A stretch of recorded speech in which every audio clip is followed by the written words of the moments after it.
జీవన తరంగాలు, ఇవే ఇవే జీవన తరంగాలు, జీవన తరంగాలు. విధి ఎంత విచిత్రం చేసిందో చూసారా? ఇంతకు ముందు మనం దూరంగా ఉన్నప్పుడు మిమ్మల్ని ఎందుకు పెళ్లి చేసుకున్నానా అని ఎన్నోసార్లు బాధపడ్డాను. కానీ ఇప్పుడు మళ్ళీ పెళ్లి చేసుకునే సందర్భం వచ్చింది. ఛాన్స్ వచ్చింది అంటే గతంలో మన మధ్యన జరిగిన పొరపాట్లు గాని తప్పులు గాని సరిదిద్దుకొని మళ్ళీ సరికొత్తగా మన లైఫ్ని స్టార్ట్ చేసుకునే ఛాన్స్ ఆ దేవుడు ఇచ్చాడు అని నేను ఫీల్ అవుతున్నాను. మరి మీ ఫీలింగ్ ఏంటి? అంటే మన ఫస్ట్ పెళ్లి జరిగిన కొత్తలో నాతో అడ్జస్ట్ అవ్వలేకపోయావు అన్నమాట. అంటే అప్పుడు నువ్వు నా మీద చూపించిన ప్రేమంతా ఫేక్ కదా? అవేం మాటలండి? నా మాటల వెనుకున్న ఇంటెన్షన్ వేరు కళ్యాణ్. అప్పుడైనా ఇప్పుడైనా నీ మీద నేను చూపించే ప్రేమ ఒకటే. అందులో ఫేక్ అన్న మాటకి చోటే లేదు. అప్పటి కళ్యాణ్ వేరు, ఇప్పుడు నా ముందున్న కళ్యాణ్ వేరు. డిఫరెన్స్ ఏంటి? అప్పుడు రాయిలా ఉన్నారు, ఇప్పుడు రాముడిలా కనిపిస్తున్నారు. థ్యాంక్స్ దేవిక, ఇన్నాళ్ల నా కష్టాన్ని గుర్తించినందుకు చాలా చాలా హ్యాపీగా ఉంది. I'm so happy. మిమ్మల్ని దూరం చేసుకోకూడదనే ఈ పెళ్లి కొప్పుకున్నాను కళ్యాణ్.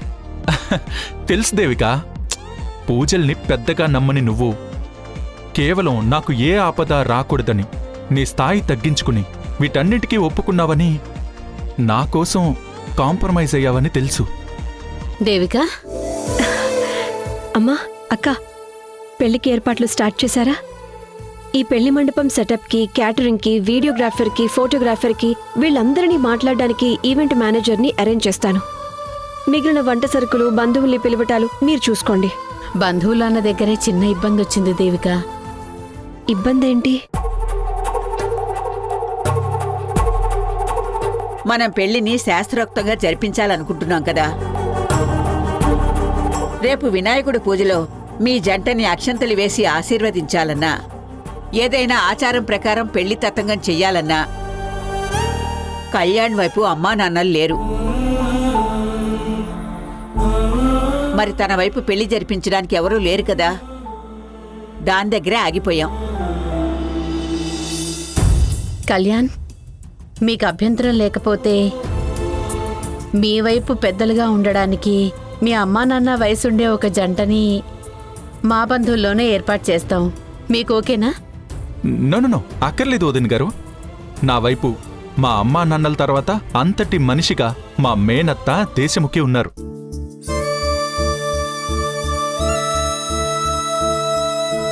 మా అమ్మా నాన్నలు చనిపోయిన తర్వాత అనాథిగా మిగిలిన నన్ను మా మేనత్త పెంచి పెద్ద చేసి నన్ను ప్రయోజకుణ్ణి చేసింది.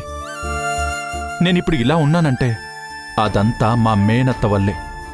కాకపోతే తనకి చెప్పకుండా నేను దేవికని పెళ్లి చేసుకున్నాను.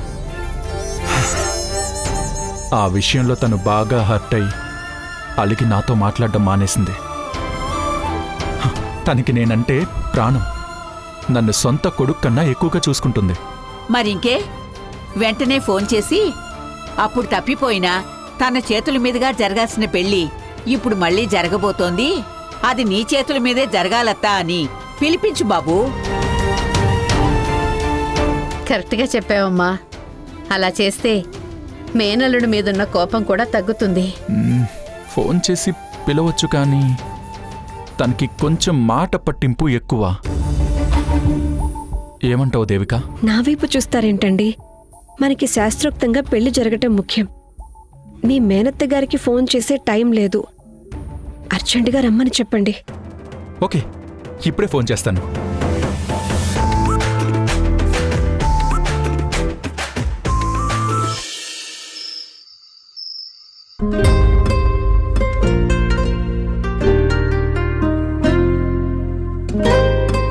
సిస్టర్, కీర్తి ఉందా? లేదు. మీరెవరు? నేను కీర్తి ఫ్రెండ్ అలేఖ్యని. అవునా, కూర్చోండి. థ్యాంక్స్ అండి. కీర్తి ఫోన్ కనెక్ట్ అవ్వట్లేదు. కొంచెం ఇంపార్టెంట్ పని పడి ఇంటికి రావాల్సి వచ్చింది. కీర్తి వాళ్ళ పిన్ని వాళ్ళింటికి వెళ్ళింది. రావడానికి ఏ టైం అవుతుందో తెలీదు. పర్లేదు, తను వచ్చేదాకా నేను వెయిట్ చేస్తాను.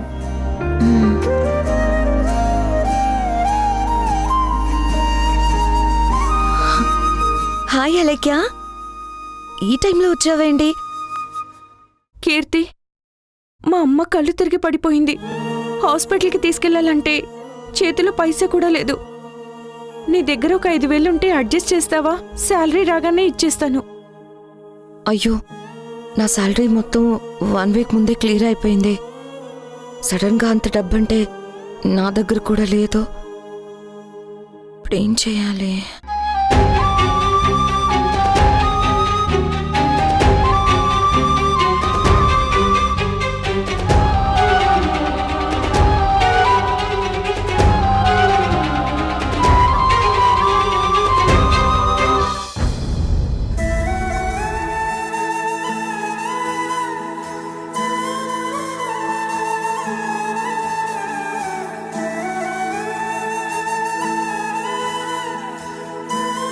ఈ రింగ్ అమ్మేసి అమ్మకి ట్రీట్మెంట్ ఇప్పించు.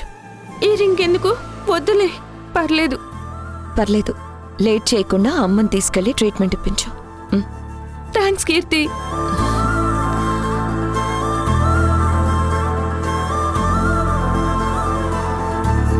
కన్న తండ్రి ఇప్పటివరకు చేసిన దానాలు చాలా ఉన్నట్టు ఇప్పుడు తన వారసరాలుగా నువ్వు కూడా దానాలు చేయడం మొదలుపెట్టావు. నీకు కొంచెం భయం ఉందా? అడిగే వాళ్ళు ఎవరు లేరని నీ ఇష్టానికి ప్రవర్తిస్తున్నావు. నేనేమీ తప్పు పని చేయలేదు. నాకు మంచి అనిపించింది చేయడానికి ఎవరి పర్మిషన్ నాకు అవసరం లేదు. అంటే ఒంటి మీద బంగారం తీసిచ్చేంత మిలియనీర్ అయిపోయావా? మీ నాన్నేమైనా దుబాయ్ పెట్రోల్ కంపెనీకి ఓనర్ అనుకుంటున్నావా? వెనక ముందు చూడకుండా దానాలు చేస్తున్నావు. నీకింకా పెళ్లి కాలేదు. పెళ్లి చేయడానికి కూడా అప్పులు చేయాలి. ట్విస్ట్ ఏంటంటే ఆ అప్పులు పుడతాయో లేదో అన్న గ్యారంటీ కూడా లేదు. నా పెళ్లి చేయమని నిన్ను అడిగానా? మరెందుకు నోరు పారేసుకుంటున్నావు? నాకు డబ్బులు ఎక్కువయ్యాయని దానాలు చేయట్లేదు. అవతల వాళ్ళు కష్టాల్లో ఉన్నారు కాబట్టి సహాయం చేశాను. నా వల్ల ఎదుటి మనిషికి మంచి జరుగుతుంది అంటే నాకు నష్టం కలిగినా సరే నేను సహాయం చేస్తాను. చేస్తావు, ఎందుకు చేయవు? ఇంట్లో వాళ్ళు నీకు బాగా చనివేయడం వల్ల నెత్తినెక్కి కూర్చున్నావు. అందుకే పొగరెక్కి ఆదర్శ్ గాడి మీద చేయి చేసుకున్నావు. ఇప్పుడు వాడికి నువ్వు వెళ్ళి క్షమాపణ చెప్తే తప్ప నేను వదిలిపెట్టిన అన్నాడు. ఇప్పుడు వాడి వల్ల నీకేదైనా జరిగితే ఎవరిదే రెస్పాన్సిబిలిటీ? ఇలాంటి పరిగిపోయే పనులు ఎందుకు చేస్తున్నావే? వాడు నాతో మిస్బిహేవ్ చేశాడు. అందుకే బుద్ధొచ్చేలా చంపు దెబ్బ కొట్టాను. దాని గురించి నువ్వు నాతో డిస్కషన్ చేయాల్సిన అవసరం లేదు. ఏదైనా సరే నేను ఫేస్ చేయగలను. ఏమండి, సాయంత్రం మీకేం చెప్పాను? మళ్ళీ అదే టాపిక్ రైజ్ చేసి చర్చ పెడతారేంటి? సైలెంట్ గా ఉండండి. ఏం జరిగింది దీపా? ఎందుకు అరుస్తున్నావు? మళ్ళీ మీ మావయ్య ఏదన్నా కొత్త గొడవ తీసుకొచ్చారా? ఈసారి చిన్న చేంజ్ అమ్మా. ఆయన కూతురు తెచ్చింది. వాళ్ళ నాన్నగారులాగా దాన ధర్మాలు చేయడమే కాకుండా బయట రౌడీజం కూడా చేస్తుంది. ప్రియమైన ఈటీవీ ప్రేక్షకులకి నమస్కారం. మన జీవన తరంగాలు సీరియల్ని ఆదరిస్తున్న ప్రేక్షకులకు మాతో కలిసి నటించే అద్భుతమైన అవకాశాన్ని ఈటీవీ కల్పిస్తోంది.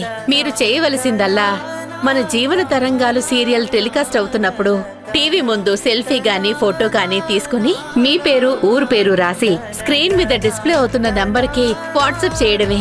సెలెక్ట్ అయిన ప్రేక్షకులకి ఈ అవకాశం వర్తిస్తుంది.